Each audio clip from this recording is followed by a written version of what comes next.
Meu nome é Jó e esta é minha história. Você sabe o que é ter tudo e perder tudo em um dia? Eu sei. Eu sou Jó e esta é minha história. Eu era o homem mais rico do Oriente, vivendo na terra de Uz. Tinha 7.000 ovelhas, 3.000 camelos, 500 juntas de bois, 500 jumentos e muitos servos. Além disso, fui abençoado com 7 filhos e 3 filhas. Temia a Deus e evitava o mal. Quando meus filhos faziam festas em suas casas e convidavam suas irmãs para comer e beber, eu me certificava de que eles fossem purificados logo de manhã.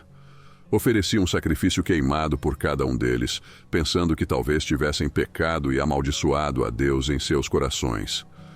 Um dia específico, enquanto meus filhos e filhas estavam festando e bebendo vinho na casa do irmão mais velho, um mensageiro veio a mim e disse: os bois estavam arando e os jumentos estavam pastando perto quando os sabeus atacaram e os levaram. Mataram os servos e eu fui o único que escapou para lhe contar. Enquanto ele ainda falava, outro mensageiro veio e disse: o fogo de Deus caiu dos céus e queimou as ovelhas e os servos. Eu fui o único que escapou para lhe contar. E enquanto ele ainda falava, outro mensageiro veio e disse: os caldeus formaram 3 grupos e atacaram seus camelos, levando-os. Mataram os servos, e eu fui o único que escapou para lhe contar. E mais uma vez, outro mensageiro veio e disse: seus filhos e filhas estavam festando e bebendo vinho na casa do irmão mais velho, quando um vento poderoso veio do deserto e derrubou os 4 cantos da casa. Ela desabou sobre eles, e eles estão mortos. Eu fui o único que escapou para lhe contar. Eu fiquei quebrado, em descrença. Rasguei minhas roupas e raspei minha cabeça. Caí no chão gemendo e sofrendo, pois meu maior medo se materializara. Peguei um pedaço de cerâmica quebrada e me raspei com ela enquanto me sentava entre as cinzas. Minha própria esposa me disse: você ainda mantém sua integridade? Ela me disse para amaldiçoar a Deus e morrer. Essas foram as palavras que minha própria esposa disse para mim. Eu respondi: você está falando como uma mulher tola. Devemos aceitar o bem de Deus e não o mal. Em tudo isso, não culpei a Deus por fazer o mal. Não piquei no que disse. Quando meus amigos Elifaz, Bildade e Zofar ouviram sobre todas as minhas tribulações, eles deixaram suas casas e se encontraram para me consolar e mostrar solidariedade. Eles eram mais velhos do que eu. Quando me viram de longe, mal puderam me reconhecer. Começaram a chorar em voz alta, rasgaram suas roupas e jogaram poeira sobre suas cabeças. Então, sentaram-se comigo no chão por 7 dias e 7 noites, sem dizer uma palavra, vendo o quanto eu estava sofrendo. Eu abri minha boca e amaldiçoei o dia do meu nascimento. Eu exclamei: que o dia do meu nascimento pereça, e a noite que disse: um menino foi concebido, se torne em escuridão. Que Deus lá em cima não se importe com isso, e que nenhuma luz brilhe sobre ele. Comecei a questionar tudo. Por que a vida é dada àqueles na miséria e a vida à alma amarga? Por que a vida é dada a um homem cujo caminho está escondido, a quem Deus cercou? Minha comida diária se tornou tristeza. Meus gemidos se derramaram como água. O que eu temia veio sobre mim. O que eu mais temia aconteceu comigo. Não tenho paz, nem tranquilidade, nem descanso. Apenas turbilhão. Meu espírito foi quebrado. Meus dias foram encurtados. A sepultura me aguardava. Zombadores me cercaram. Meus olhos tiveram que ver sua hostilidade. Eu orei: dá-me, ó Deus, o que tu exiges. Quem mais se responsabilizará por mim?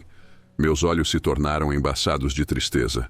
Todo o meu corpo era como uma sombra. Eu disse: meus dias estão meus planos estão despedaçados. Meus 3 amigos, Elifaz, Bildade e Zofar, me consolaram como amigos fazem, tentando me fortalecer em meu sofrimento. Eles também deram suas opiniões sobre o assunto. Eles falaram sobre por que Deus permite que as pessoas sofram. Eles acreditavam que eu estava sofrendo porque tinha feito algo errado. Eles me encorajaram repetidamente a admitir meu erro e me arrepender para que Deus me abençoasse novamente. Elifaz concluiu que minha dor devia ser por algum pecado que eu tinha cometido e recomendou que eu buscasse o favor de Deus. Bildade e Zofar concordaram que eu devia ter cometido mal para provocar a justiça de Deus e argumentaram que eu deveria tentar mostrar um comportamento mais inocente. Bildade supôs que meus próprios filhos trouxeram a morte sobre si mesmos. Ainda pior, Zofar respondeu: com todas estas palavras ficará sem resposta. Este tagarela será justificado. Suas palavras vazias silenciarão os outros. Ninguém o repreenderá quando zombar. Você diz a Deus: minhas crenças são impecáveis e sou puro aos teus olhos. Oh, como desejo que Deus fale, que Ele abra os lábios contra você e revele os segredos da sabedoria, pois a verdadeira sabedoria tem dois lados. Saiba disso, Deus até esquece alguns de seus pecados. Certamente Ele reconhece enganadores e quando vê o mal, não nota. Mas se você dedicar seu coração a Ele e estender as mãos para Ele, se você afastar o pecado de suas mãos e não permitir que o mal habite em sua tenda, então, livre de culpa, você levantará o rosto. Você ficará firme e sem medo. Certamente você esquecerá sua aflição, lembrando-a apenas como águas passadas. Eles presumiram que meus problemas eram um sinal certo do julgamento de Deus, mas eu temia a Deus e evitava o mal. Em um ponto fiquei cansado deles. Eu lhes disse: sem dúvida, vocês são as únicas pessoas que importam, e a sabedoria morrerá com vocês. Mas eu também tenho mente, não sou inferior a vocês. Quem não conhece todas essas coisas? Eu me tornei motivo de riso para meus amigos, embora eu tenha clamado a Deus e Ele tenha respondido. Um mero motivo de riso, embora justo e irrepreensível. Mas eu desejo falar com o Todo-Poderoso e argumentar meu caso com Deus. No entanto, vocês me difamam com mentiras. Vocês são todos médicos inúteis. Se ao menos vocês fossem completamente silenciosos, isso seria sabedoria para vocês. Ouçam agora o meu argumento. Escutem as súplicas dos meus lábios. Você falaria mal de Deus em seu nome? Você falaria enganosamente por Ele? Você mostraria parcialidade para com Ele? Você argumentaria o caso de Deus? Seria bom se Ele o examinasse. Você poderia enganá-lo como engana um mortal? Certamente Ele o chamaria para prestar contas, se você mostrasse parcialidade secretamente. Não seu esplendor o aterrorizaria? Não o temor dele cairia sobre você? Mesmo que ele me mate, ainda assim esperarei nele. Certamente defenderei meus caminhos diante dele. Na verdade, isso resultará em minha libertação, pois nenhuma pessoa ímpia ousaria comparecer diante dele. Agora que preparei meu caso, sei que serei justificado. Alguém pode apresentar acusações contra mim? Se assim for, ficarei em silêncio e morrerei. Apenas conceda-me estas duas coisas, ó Deus, e então não me esconderei de você. Retire sua mão de mim e pare de me assustar com seus terrores. Então me chame e eu responderei, ou deixe-me falar e você me responderá. Quantas injustiças e pecados cometi! Estou pronto para confrontar Deus. Gostaria que Ele me mostrasse minha ofensa e meu pecado. Deus, por que você esconde sua face e me considera seu inimigo? Você prende meus pés em grilhões. Você observa de perto todos os meus caminhos, colocando marcas nas almas dos meus pés. O sofrimento foi demais para mim, e agora estou amargo, ansioso e com medo. Eu denuncio a injustiça de Deus que permite que os ímpios prosperem, enquanto ele e muitas outras pessoas honestas sofrem. Eu quero confrontar Deus e protestar, mas não consigo encontrar Deus fisicamente. Eu disse aos meus amigos, pelo Deus vivo que me negou justiça, o Todo-Poderoso, que tornou minha vida amarga, enquanto eu tiver vida em mim, o sopro de Deus em minhas narinas, meus lábios não dirão nada de maligno, e minha língua não pronunciará mentiras. Nunca admitirei que você está certo. Até morrer, não negarei minha integridade, manterei minha inocência e nunca a abandonarei. Minha consciência não me reprovará enquanto eu viver. Eventualmente o Senhor interveio. É muito difícil se defender quando se está em tanta miséria. Qual foi minha maior dor? Foi física. Eu estava coberto de feridas da cabeça aos pés, cansado e exausto, em dor excruciante. Minha dor era social também. Por causa da minha aparência física e do fato de que a comunidade local estava ciente da minha recente tragédia, me tornei um pária social. As pessoas passavam pelo outro lado da rua em vez de falar comigo enquanto eu estava sentado na montanha de cinzas no final da vila. Até os adolescentes riam de mim. Minha dor também era mental. Enfrentei a dor mental de não saber por que essas coisas angustiantes estavam acontecendo comigo, especialmente porque parecia que não havia nada em meu passado que apontasse para isso. Minha dor também era espiritual. Minha angústia espiritual era muito pior do que qualquer outra, pois eu me sentia separado de Deus. Essa era a verdadeira e mais excruciante dor. O sofrimento é muito mais agonizante quando acreditamos que Deus está distante e desinteressado. No entanto, quando finalmente consegui falar com Deus, as coisas não saíram como planejei. 36 vezes pedi a Deus para falar comigo. Agora recebi meu desejo. O Senhor então falou comigo. Ele disse: "Quem é este que obscurece meus planos com palavras sem conhecimento? Prepare-se como um homem. Eu o questionarei e você me responderá. Onde você estava quando eu lancei os fundamentos da terra? Me diga se você entende. Quem marcou suas dimensões? Certamente você sabe. Quem estendeu uma linha de medição sobre ela? Sobre o que foram colocadas suas bases, ou quem colocou sua pedra angular? Enquanto as estrelas da manhã cantavam juntas e todos os anjos gritavam de alegria, quem fechou o mar com portas quando ele jorrou do ventre?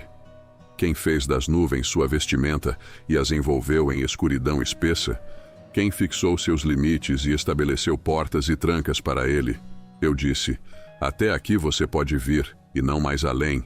Aqui suas ondas orgulhosas devem parar. Você já deu ordens para amanhã ou mostrou à aurora seu lugar? Para que ela pudesse pegar a terra pelas bordas e sacudir os ímpios dela. A terra toma forma como barro sob um selo. Suas características se destacam como as de uma vestimenta. Aquele que contende com o Todo-Poderoso pode corrigi-lo. Aquele que acusa a Deus pode responder a ele. Respondi ao Senhor: sou indigno. Como posso responder a você? Coloquei minha mão sobre minha boca. Falei uma vez, mas não tenho resposta. 2 vezes, mas não falarei mais. Então o Senhor falou: você desacreditaria minha justiça? Você me condenaria para se justificar? Você tem um braço como Deus. Sua voz pode ecoar como a dele.